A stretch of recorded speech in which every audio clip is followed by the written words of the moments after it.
All right. We are making our way through Sri Sarada Devi and her divine play. Oh, here comes Linda. And just looking at God as mother, and just to remind everyone, as we do at the beginning, to get everybody on the same page, that whenever God is incarnated, he's always incarnated both as male and female. And sometimes it's more obvious than others. But if you look around, you can always see a divine incarnation as the divine feminine as well. And here we're looking at Sri Sarada Devi, the Divine Mother, the Mother of the Universe, and as many have called her, and looking at her life and the way that she lived. And you can see quite a few differences, actually, when you study the Divine Feminine spirituality through the Divine Feminine. It's often got a very different feel to it, a very different avenue of approachability to it that I've always really appreciated. So tonight's section is called The Role of the Mother. It's in the chapter called Mother of the Ramakrishna Order, because as you know, when Ramakrishna passed away, he had started an order of monks, and Vivekananda pretty much was in charge of getting that all to happen, and he placed Holy Mother as kind of the Supreme Court, as it were, of the Ramakrishna order in the beginning. So all of the direct disciples, the early monks, all of them, you see them regularly in the biographies and the histories, going to the Divine Mother to ask her advice and for her direction in what was going on with the first several years actually, of the monastery. And Ramakrishna had told Holy Mother, that after I pass, you're going to have to do lots of work that is lined up for you. And of course, Mother, with her ideal as the whole world is her children, I can't say that she probably had no problem with that. It was a huge responsibility, but she took it on joyfully. And I guess the fact that it's still around and still going strong, that she played her part well. All right, the role of the Divine Mother, Who manages a household? Swami Vivekananda replied, in the Western home, the wife rules. In the Indian home, the mother rules. In many religions, God is worshipped as the male principle. But in India, God is worshipped not only as father, but also as mother. The Taittiriya Upanishad says, Matri Devo Bhava, worship the mother as God. Why? Vivekananda replied, because she made herself pure. She underwent harsh penances, sometimes to keep herself as pure as purity can be. It is the mother's love, the mother's affection, compassion, and selflessness, patience, and forbearance that hold the family members together. When the master's young disciples wanted to be monks and form the Ramakrishna order, they had to go through insurmountable difficulties. Holy Mother stood behind them. In his lecture, My Life Mission, given in America on the 27th of January, 1900, Vivekananda acknowledged the role of Holy Mother after the master's passing away. Then came a terrible time for me personally and for all of the other boys as well. That one's sympathy brought blessing and hope. She was a woman, my master's wife. We all have great respect for her. Holy Mother was Ramakrishna's first disciple, and he transmitted the results of his sadhana to her. Later, he left his spiritual power and legacy to his disciples. Gradually, the disciples realized that the master's power was working through Holy Mother. They were identical. During her lifetime, Holy Mother was the Shakti, or power, behind the order. That power is still working invisibly. And so we see that in the traditions of the Vedanta, that the power of God it has been ascribed the feminine, and the unchanging absolute has been described or been ascribed the masculine. And I don't know that there's any real particular reason for that, except for just breaking it up that way. In the end, the ultimate truth is that there is one without a second. And so gender is not ultimately important. At different levels of consciousness, it has different levels of importance. So that's not to take it away from those who are deeply involved in it at this aspect of life. But ultimately, we transcend it. Ultimately, we let it all go. It has no reality other than psychological, mental, as we project into this world. But ultimately, we are all genders, or no genders, depending on how you want to speak of that. So here Ramakrishna trained up Holy Mother and had her guide us through the early years of the monastery. Although Holy Mother was not involved in the administration of the order, Swami Brahmananda, Swami Sharadananda, and other leaders always consulted with her on crucial issues. She watched over the monks' physical, mental, and spiritual welfare. Her practical knowledge and common sense guided them in adjusting to community life in the monastery, and she gave shelter in the Udbodhan house to those who could not get along with the others. Her spiritual power, her unselfish love, her maternal affection transformed the lives of many undisciplined monks. However, she disciplined without compromise those who deviated from the ideal of the Ramakrishna order. She also lifted their minds to a higher realm through her spiritual power and compassion. Her loving service and sweet behavior, forgiveness and gentleness overwhelmed those monks, and they obeyed her implicitly. Yeah, I think we all are well aware that kindness is a greater leader, a more powerful leader than tyranny, and that gentleness goes a lot deeper than strength or forcing. And these are the things that I really have appreciated it from the male perspective. Obviously, seems to be the one I was given at birth in this world, anyway. Really appreciated as a man just that gentle patience of the Divine Mother.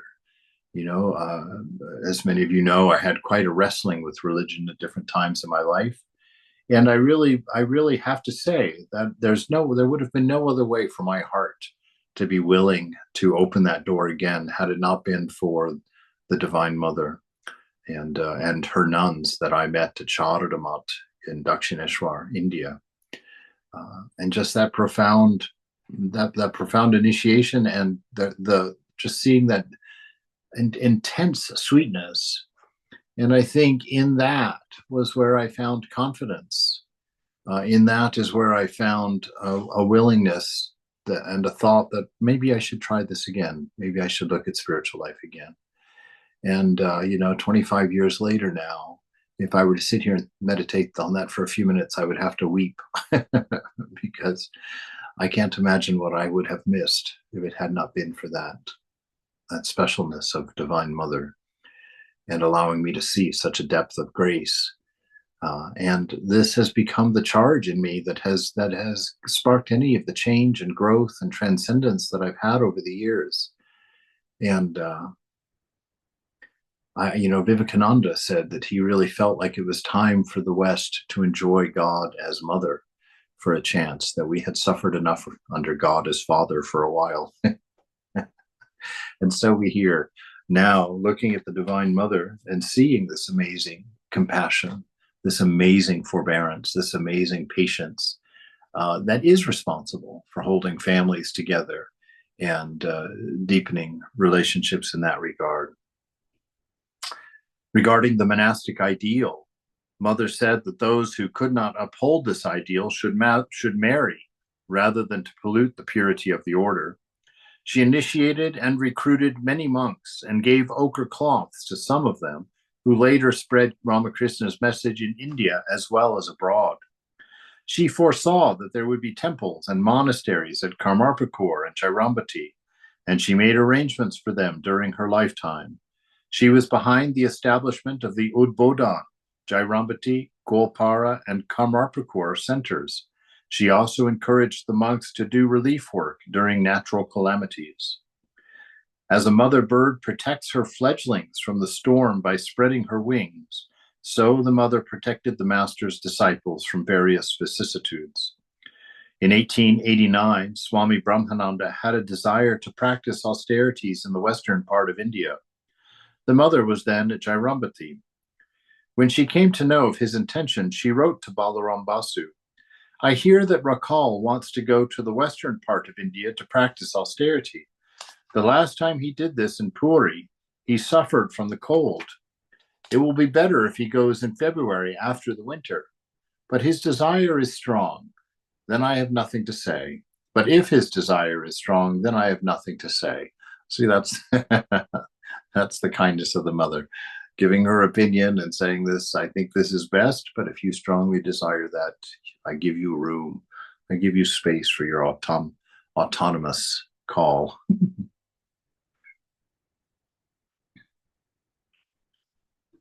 This approval was enough for Brahmananda, and he left for Tapasya in December. Holy Mother was not a selfish or possessive mother, overly attached to her children or keeping them too close to herself. She gave sannyasa to some disciples, and then she sent them away to the Himalayas for tapasya. She even gave them permission to go to foreign countries to spread Ramakrishna's message. Holy Mother said to Swami Girijananda, "My mother was very fond of Sharat. He came to me for permission to go to America. I blessed him, and I said, 'Don't be afraid. The Master is always protecting you.' When Sharat left, my mother said to me, 'Look, Saru, being a mother, why did you give permission to Sharat to go far away beyond the 7 seas and the 13 rivers? Your heart is as hard as stone.'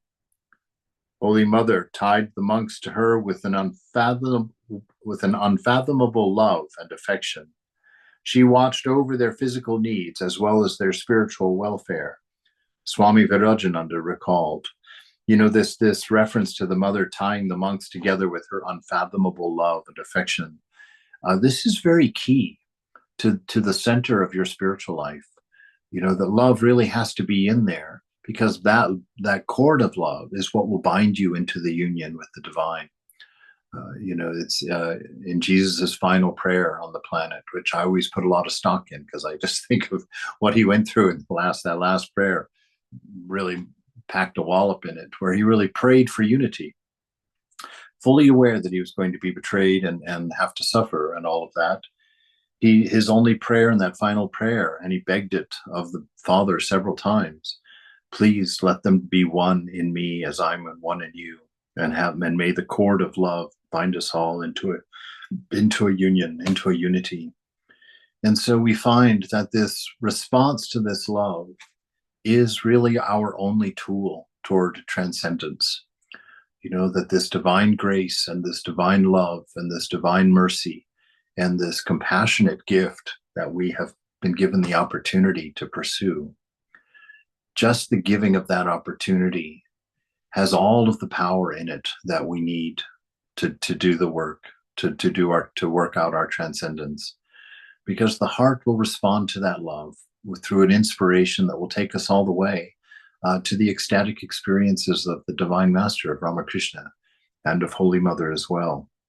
So really, this holding on to this love of the Mother for us, this complete grace, this complete love that she offers without condition, by meditating on that, by imbibing that love, by trusting that love, growing our faith in that love, literally using it as the fertilizer for our faith and for our attempt at reaching our highest potential, our highest ideal.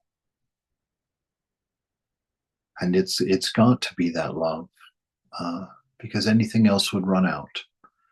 Anything else would dry up before the goal.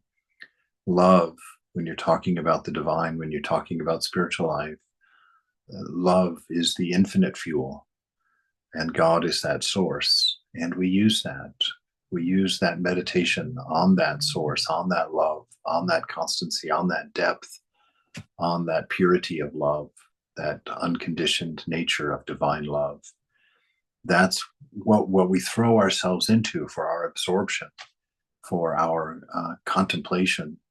And that is ultimately what lifts our white-knuckled grip on our karma that we have, our attachment to our karma, which is why it applies to us. We attach to the body and mind which carry that karma. And by attaching to body mind like that, we suffer that karma. And we won't let go of it because of attachment. We believe it to be ourselves. We believe it to be what and who we are. We believe it to be our story. And you either have to perfect your life, live a perfect life in order to be able to let go of that karma, or you have to live a life of contemplating grace, contemplating pure love from the Divine Mother, from the Divine itself. And through that love, our grip on our karma releases.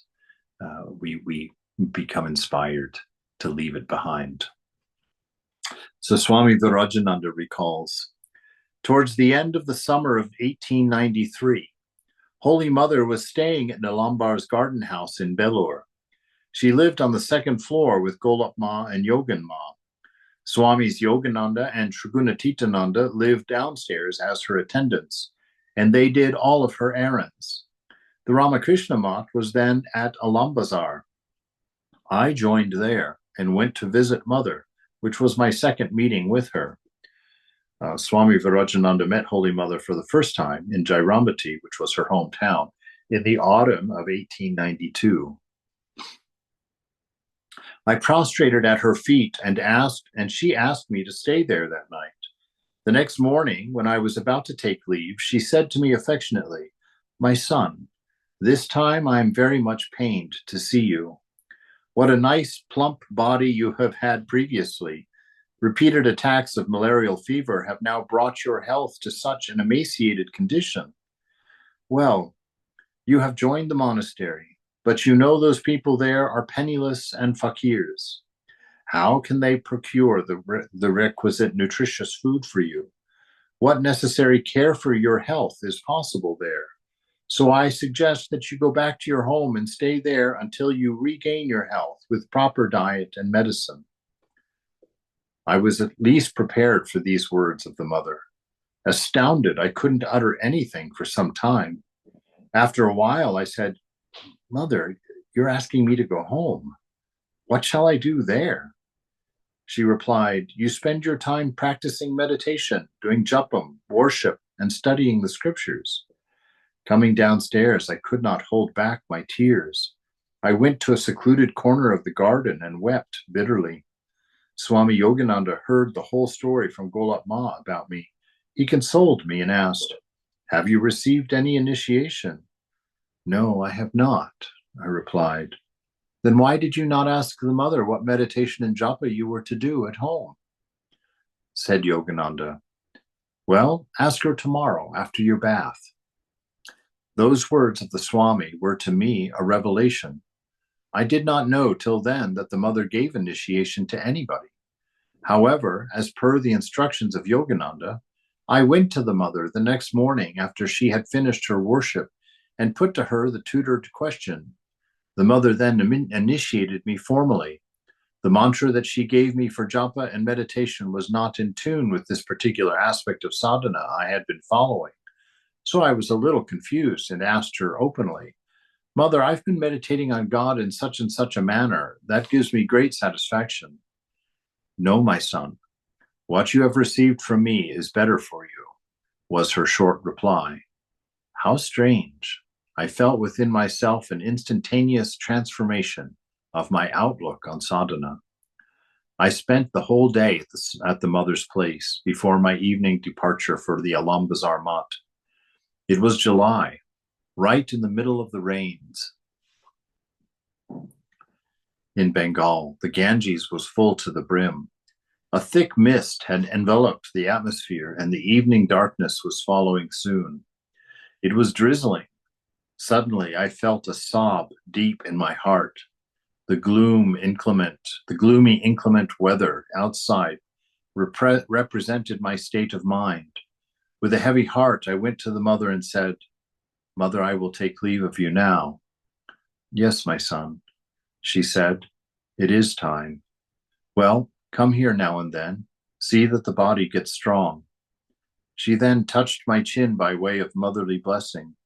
I went out of the house and got on the boat at the ferry ghat close by. The boat plying northwards passed in front of the garden house. In the background of twilight, I looked at the mother's room on the terrace. She was standing on the open terrace with her gaze fixed toward the Ganges on the boat. As long as the house was visible from the boat, I saw her in that same position. My heart surged with emotion and tears came in profusion. Later, I learned that Golub Ma had protested her standing that way in the drizzling rain, but she said with tearful eyes, "Oh, I'm thinking how very sad the boy must be feeling, so I am looking at him." See, this is the compassion of the mother. This is the compassion that she could tell a young monk, go home, let your family take care of you for a while until you get your health back and your strength back, knowing that that would crush him, but knowing that that was best for his practice, best for his spiritual life. And then to give him initiation and then to stand there and watch him go, knowing his pain, but being willing to do what is best for him, to give him a very hard teaching that would be a very difficult thing for any monk to do after taking his vows, to return home. But you see the heart of the mother, and you see that she's bigger than traditions, bigger than things that are cultural, that she always sees with such a clarity as to what is the best thing to do for a person. Swami Nikhilananda wrote, Holy Mother was a source of unfailing inspiration to the members of the Ramakrishna Math and mission. She showered her blessings upon all who renounced the world, inspired by the Master's teachings. She had felt the need of a religious organization for the purpose of preaching the Master's teaching and giving them practical shape, and also of affording shelter to the monks where they could be assured of food, of clothing, and other simple necessities of life. After the establishment of the Matan mission, she became its spiritual center. During her lifetime, she kept her eyes on the monks to see that they faithfully discharged their duties.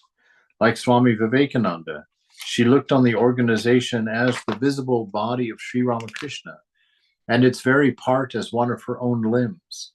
She gave freedom to the monks to develop their inner potentialities in their own way, but did not shrink from the severity when such an attitude was found necessary. Once Yoganma told Swami Sharadeshananda, whatever mat and ashrama centers you see around are the outcome of Holy Mother's grace.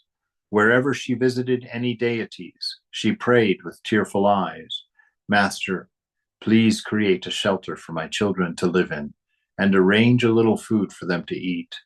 The mother's prayers have been fulfilled. That prayer has been fulfilled so richly that now the order sort of has a reputation of lots of food.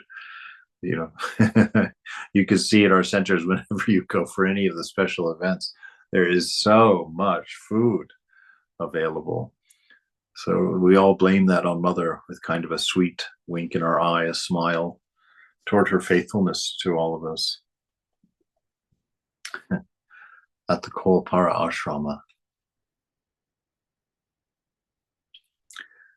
Kolpara village is located 4 miles north of Jairambati on the route between Vishnupur and Jairambati.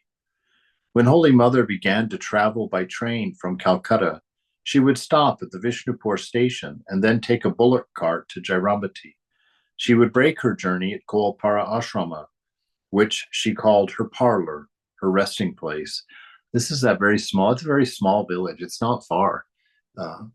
I spent a couple of nights there actually once back in, what was that? Probably,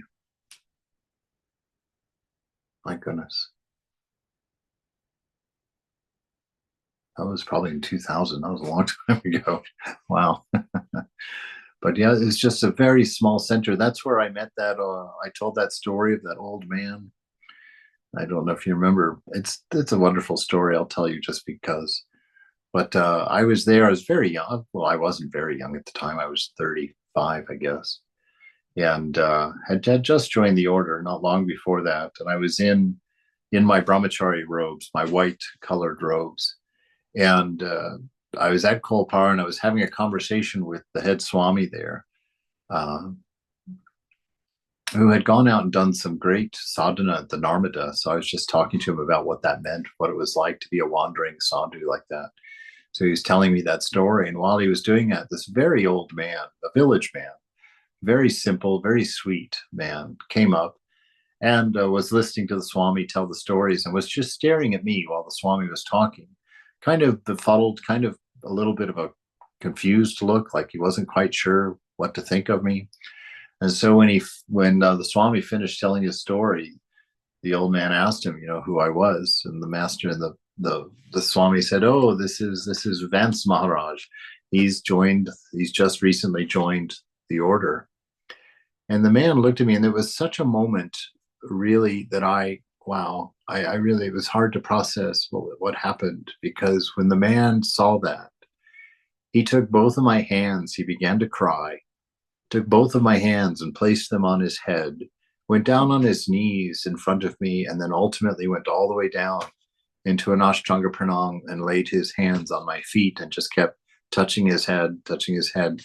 And this was, of course, very new for me. I'd never seen that before. I never had that done before. And I was just stunned. I didn't know how to react to it. And the Swami helped the old man up.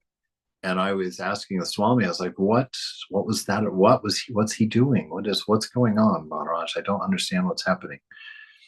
And he said, the old man said to me, he says that he has been trying to renounce the world for his whole life.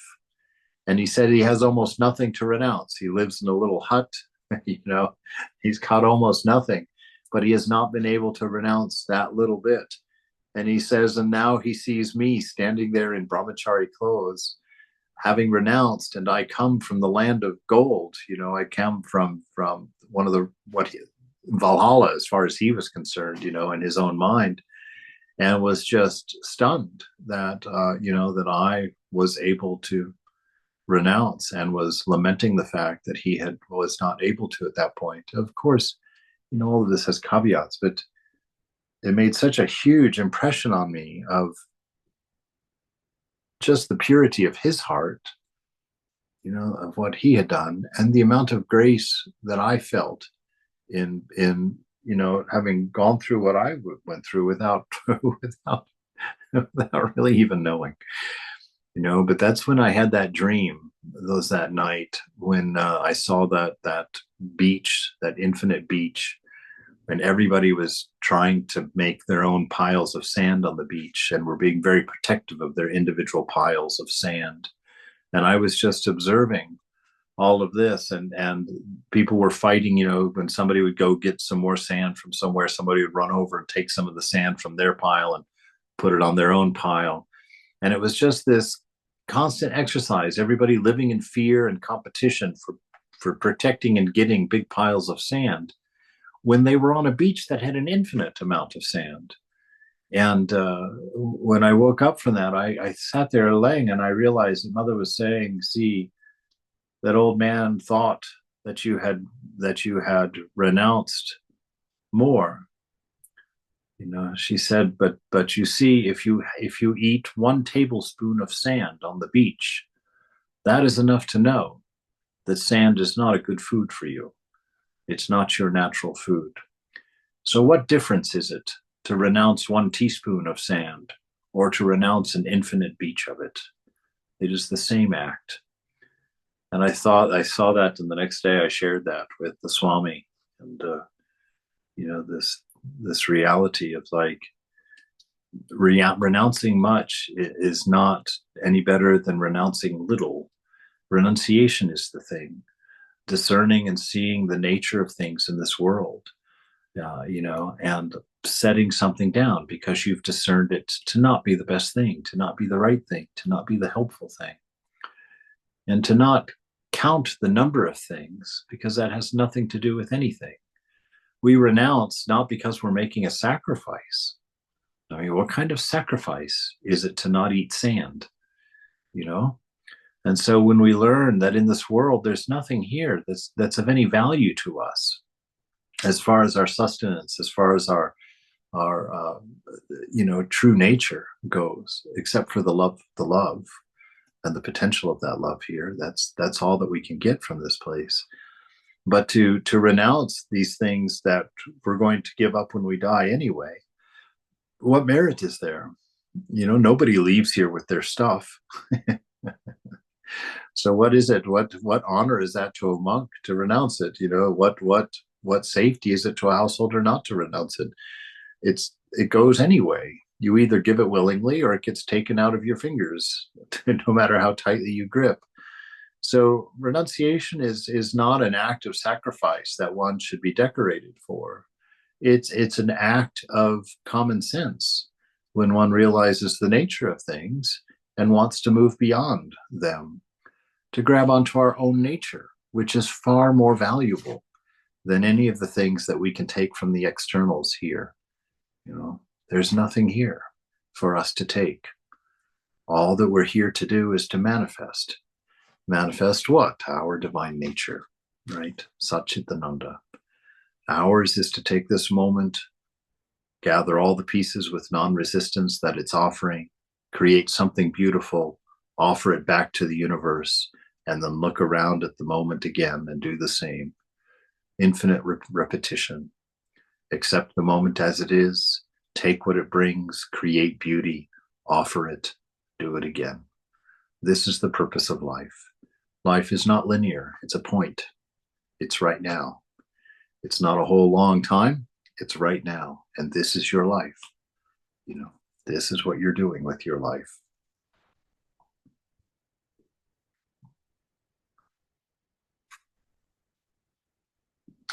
At the Kualpara ashrama, this is that small ashram I was just talking about. Kualpara village is located 4 miles north of Jairambati on the route between Vishnupur and Jairambati. When Holy Mother began to travel by train from Calcutta, did I read that? Yeah, she would break her journey at Kualpara ashrama, which she called her parlor, her resting place. Kedarnath Datta, a local school teacher, started Kualpara ashrama with a few young men. They practiced meditation and read the Bhagavad Gita, the Bhagavata, and the Ramakrishna Vivekananda literature. They became drawn to Holy Mother and eventually took initiation from her. When the mother was in Jairambati, many Calcutta devotees visited her.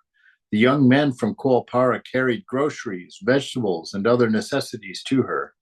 In addition to their spiritual practice, these young men were involved in the freedom movement against the British, and the police had an eye on this ashrama. The ashrama had a weaving school, a primary school, a charitable dispensary, and a small orphanage. While Holy Mother and Swami Sharadananda encouraged their philanthropic activities, they did not approve of any revolutionary activities. As a matter of fact, the order is adamant not to be involved in politics at all.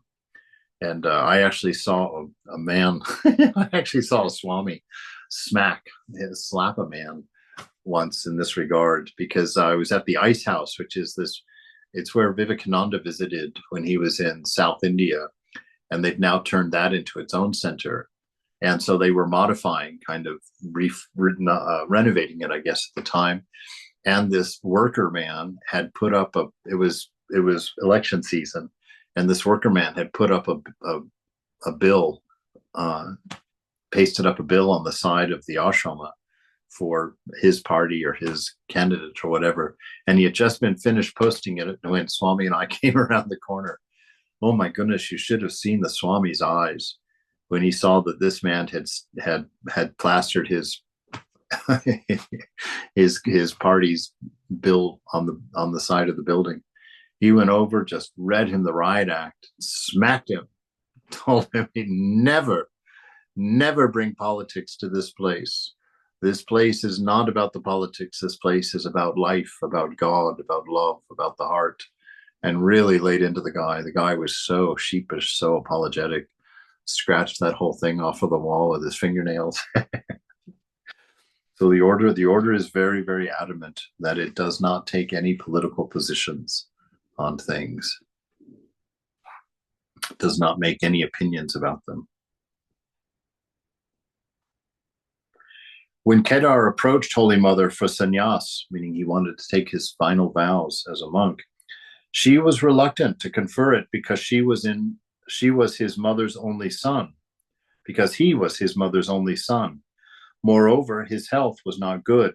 He suffered from asthma from time to time. However, his mother gave him permission for sannyasa and asked a boon from the mother that she might die before her son. Her desire was later fulfilled. Holy Mother gave the ochre cloth to Kedar, Rajan, Amulya, and Kishori. They later took formal sannyasa at Bellarmont and became Swamis Keshavananda, Vidyananda, Dhruvananda, and Parameshwarananda, respectively. Afterwards, Bharata, Gagan, and Ramne took initiation from the mother and also became monks. They were later known as Swamis Ishanananda, Ritananda, and Gorishwarananda, respectively. Thus, Holy Mother began to recruit monks into the Ramakrishna order. These are those monks that we just read their names there.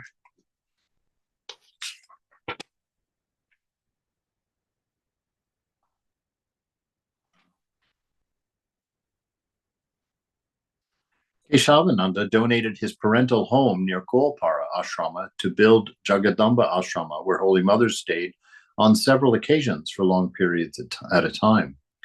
In 1911, Holy Mother installed pictures of Ramakrishna and herself in Golpara Ashrama and worshipped both pictures with flowers and sandal paste. She asked Kishori to perform a homa or fire ceremony on that occasion. In 1918, Golpara Ashrama became affiliated with the Ramakrishna Math and Mission. It's a very interesting idea, both Ramakrishna and Holy Mother installing their own pictures on shrines. I often have thought about that quite a bit, quite what the experience of that was. And you can know how intensely they must have known themselves not to be that body, that mind, that they could see that picture and worship that picture without attachment, you know what I mean? Without any idea of egoism, any idea of a self identified by body mind when they worship that, but that they could actually look at images of them, of their own, see, I want to use words that I use for my body. They're looking at pictures of their own body, their own divine, they didn't have any relationship with that body. They didn't have any strings to that body. They wouldn't look at that picture and feel that attachment first, because that's not what they were. And they knew themselves not to be that. And so they could look at that picture, and that which taught through their bodies, that which spoke through their bodies, which lived through their bodies, that is that which they worshipped. When they were in a particularized state, separate, they would see God, the divine, in that same body as they saw it and experienced it while they themselves were in the body, knowing that they were not the doer, that they were only the witness to the activities of the divine, and so what an amazing little, I guess, opportunity for some contemplation and understanding is going on when you see Holy Mother and Ramakrishna putting their own picture on their own shrines, and not necessarily, just doing that. I mean, it was just a thing to think about, to contemplate how that would be.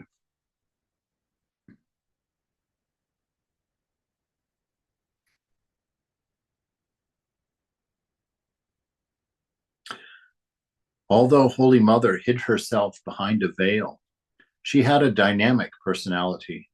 Her divine personality and inspiration produced wonderful monks for the Ramakrishna order. The monks came from various parts of India and from different castes, social positions, and backgrounds. Holy Mother always emphasized friendship and brotherly love as the cement necessary to strengthen the organization.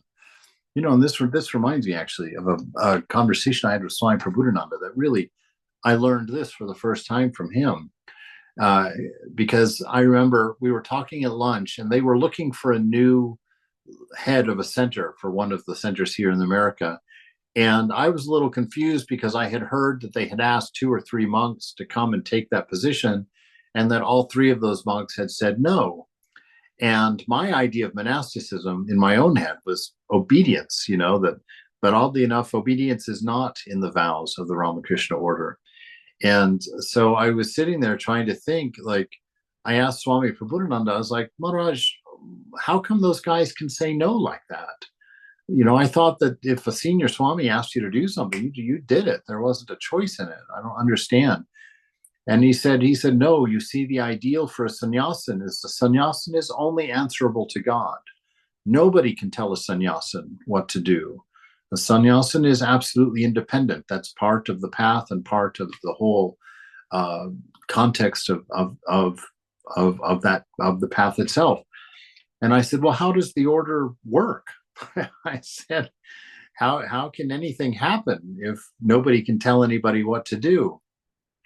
And he said, well, see, this order is tied together through respect and love.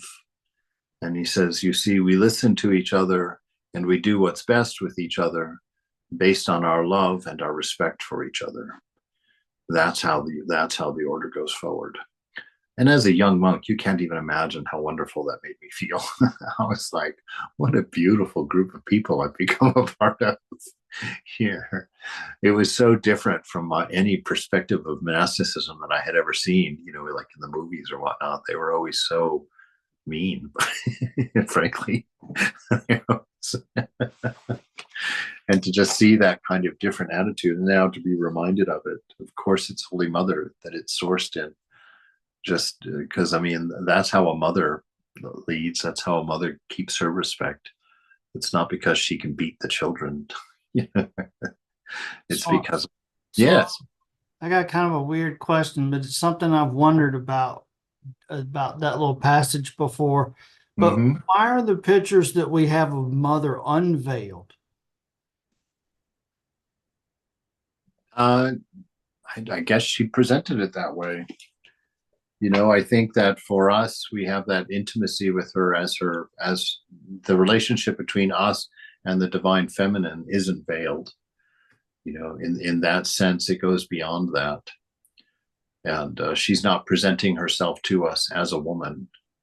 She's presenting herself to us as the divine mother, who is us, who is everything that we say and do and move and are.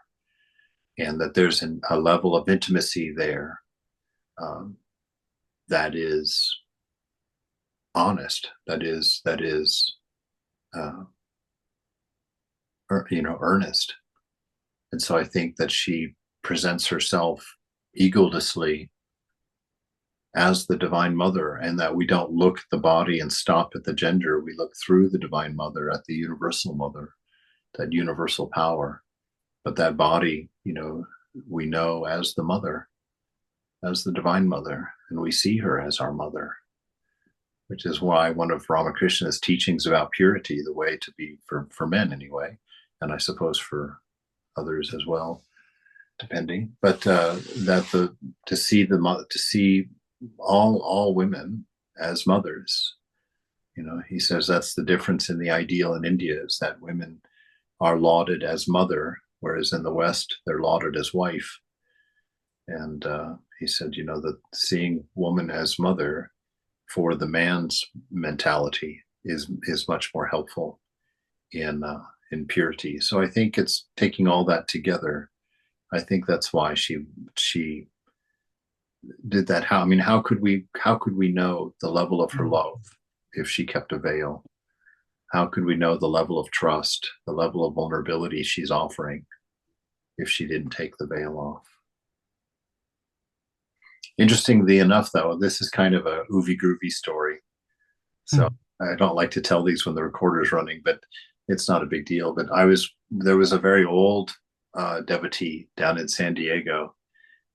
She was over 100, and she lived alone in an apartment there, a little studio apartment. And I went to visit her with Swami Hari Namananda. I think I've told this story a few times, but we went to see her, just to visit her. And the Swami down there was always trying to get her to get some help, some caretaker that would come and spend the days there or whatnot. And she was adamant that no, she didn't need it, because she literally would say, Holy Mother takes care of me. And they would press her as like, yes, Mother takes care of all of this, but you should have somebody there in case you fall. And she would get more adamant. She would say, I told you, Holy Mother is here to take care of me. Now, this old woman was blind, you know. And so anyway, when Hari Namananda and I went to see her, he was sitting on one side of the bed and I was sitting on the other side of the bed, and this devotee was there in the middle, kind of half asleep. She wasn't well. And at some point, I was holding one hand and Harinamananda was holding her other hand. And at some point, she opened her eyes and she sat up, put her head forward a little bit, and she says, "Oh, mother, you've come." And Harinamananda and I look at each other. We're looking around the room, where? She said, "Oh, Ma, why are you wearing the veil today?" And then the Harinamananda heard, and Harinamananda and I heard her say, "Oh, I see, the boys are here. Yes, mother, I understand." And at that point, Harinamananda and I were just looking at each other, just wide-eyed, the hair in our arms just standing on end, like, oh my God, what's happening right now? What is going on here? So just seeing mother with her veil, I didn't say anything, but this woman could see the Divine Mother who was there with her, but was wearing her veil because Harinamananda and I were in the room, which I don't know why she needed a veil if we couldn't even see her, but there you have it. These mysteries, they're too big for me. Well, I don't know. My intuitive thought while you've been talking is that, a physical veil on mother matters not. Either you're chosen to see her or you're not, kind of a Yeah. thing. I think she's already revealed herself to us, literally. No, it's very true. I like the question though, because it is true that during her life she was veiled, and most of the direct disciples never saw her face. It wasn't, she didn't allow just anybody to see her face, and as was the tradition, and still is in some places. Yeah, that's why I was surprised that most of the pictures we have are of her unveiled. Yeah, yeah, it is interesting. I'm glad though. I have to say. Well, it's entirely Yeah. possible that when she did unveil, they saw something completely different. That's true. You do have Sister that also. Nivedita, What's Sister that? Nivedita had a lot to do with taking some of the pictures without her veil. Okay. Yes, I can see that being true for sure. All right.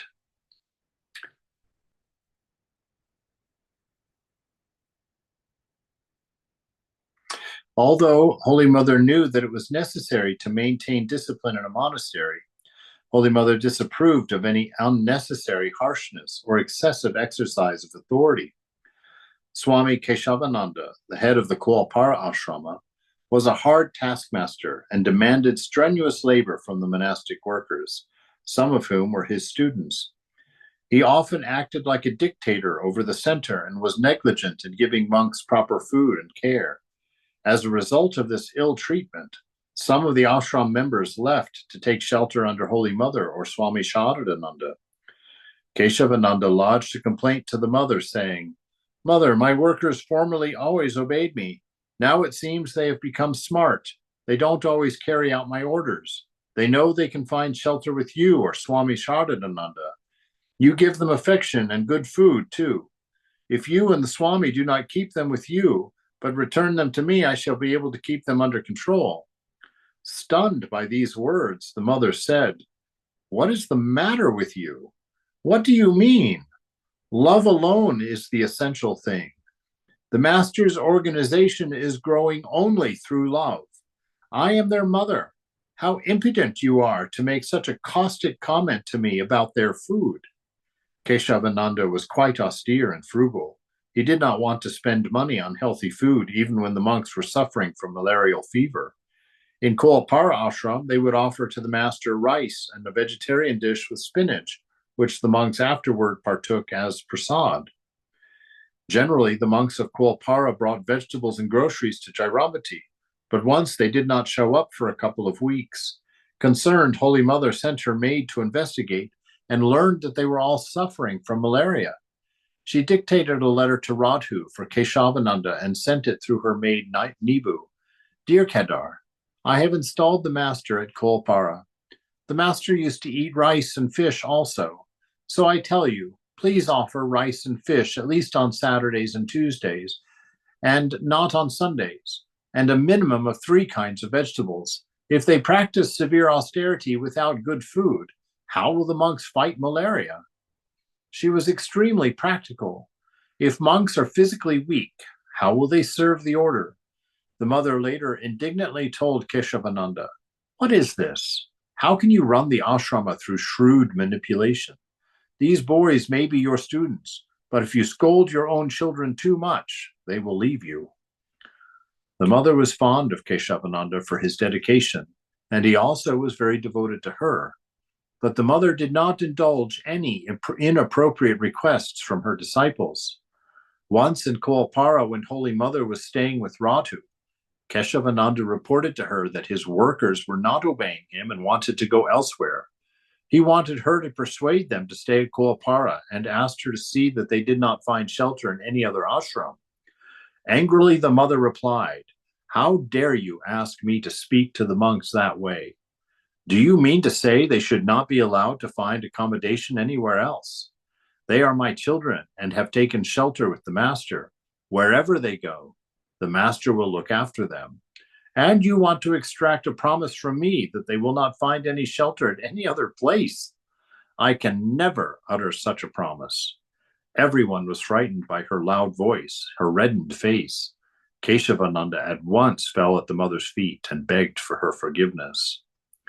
Although the Holy Mother admonished the head of the Koalpara Center, she also advised monastic workers to adjust to community life. One day in Jairambati, she told the brahmachari, "Look, monks in the ashrama should live together, adjusting to each other." The master used to say, "Sha, sha, sha, forbear, forbear, forbear. Have patience and forbearance in all situations. The master is looking after you." Despite various difficulties in ashrama life, Holy Mother always encouraged monks to live together harmoniously and to work sincerely for the master. Because the Ramakrishna Order is an international organization, Holy Mother always inspired the monks to learn English as well so that they could communicate with foreigners. One day, Keshavananda said to the mother, "Mother, all of your children are highly educated except for a few like us. Swami Saradananda wrote the biography of the master and is spreading his message. Your other children are also giving lectures and doing so many things." The mother replied, "Oh, what are you saying? The master did not have much education. The main thing is to keep the mind on God. A great deal of work will be done through you in this part of the country. All these boys do so many errands for me. This time the master came to liberate all, the rich and the poor, the literate and the illiterate. The Malaya breeze is blowing. Those who unfurl the sail reach the destination, and those who take refuge in him will be blessed. Don't worry, you are my own people. However, learned monks are like ivory covered with gold." All right, we'll stop there for today.